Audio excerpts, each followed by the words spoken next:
আমার বাবা নাকি গান গায়, আমি গান গায় নাকি ভোট নেই, আমার নাকি নর্তকী, আমি নাকি অমুক তমুক কত কথা বলেছে গতকাল সেই ওই মঞ্চে। আমার লজ্জা হয়, ঘৃণা হয় আপনার কথা। রাজু সাহেব, একটা কথা বলি মনে রাখেন, অহংকার করতে চাই না। শিবলি সাদিকের পা যেখানে যাবে আপনার মাথা সেখানে ঢুকতে পারবে না। আমি বড় আলী করতে চাই না। আমি খুব সামান্য মানুষ, ক্ষুদ্র মানুষ।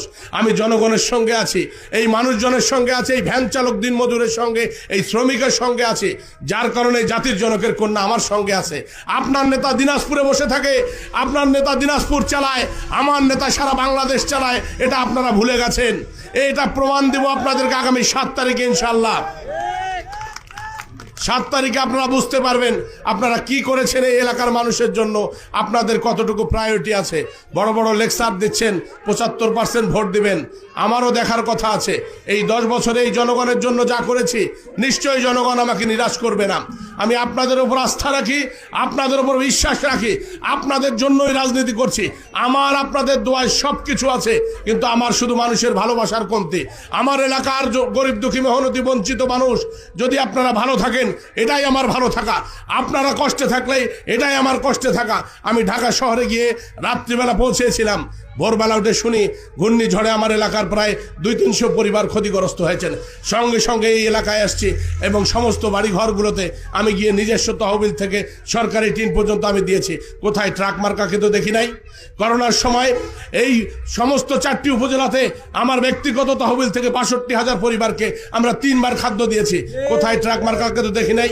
রাজু সাহেব, আপনি আমার কথা বলতে বলতে 9 বছর মুখে ফেপনা তুলছেন মানুষের কাছে। এই 6 দিনতে আসে নিজের চরিত্র পরিবর্তন করতেছেন। মানুষ কি এতই বোকা মনে করেন আপনারা? এত আবাল মনে করেন মানুষকে যে আপনি যা বলবেন তাই মানুষ এখানকার বিশ্বাস করে নেবে? আজকে শ্রমিক যারা ঐক্য পরিষদের এখানে যারা আয়োজন করেছেন, আমি ধন্যবাদ এবং কৃতজ্ঞতা জানাই। এই মানুষের উপস্থিতি, এই মা বোনদের এখানকার জমায়েত বলে দেয় আপনাদের অনুভবে কি আছে। সর্বোপরি একটি কথা বলতে চাই, যে প্রতীক, যে মানুষটি আমাদের স্বাধীনতা নিয়ে এসে দিয়েছে, আমি সেই স্বাধীনতার প্রতীকের প্রতিনিধিত্ব করছি এখানে দাঁড়িয়ে। আমি নজুফজু অমুক তমুক কোনো একটা ছোট মোটো দলের প্রতিনিধিত্ব করছি না। পূর্ব দক্ষিণ এশিয়ার মধ্যে বাংলাদেশ আওয়ামী লীগ বটবৃক্ষের মতো এমন একটা অবস্থানে চলে গেছে, এটাকে হেলাফেলা করার আর সময় নাই। হয় পাকিস্তানি প্রেতাত্মারাই বাংলাদেশে থাকবে, হয় বেঈমানিরা থাকবে, না হলে মুক্তিযুদ্ধের সপক্ষের সাক্ষী এই শান্তিপ্রিয় মানুষগুলো বাংলাদেশে থাকবে। সেই যুদ্ধে লিপ্ত হয়েছে আমরা।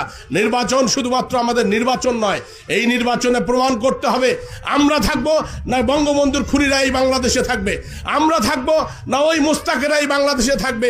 আমরা এই বিরামপুরের মাটিতে সাধারণ মানুষের জন্য, উন্নয়নের জন্য কাজ করব, না এই কয়েকটা দালালি করে আবারও বিরামপুরকে লুটপাট করবে।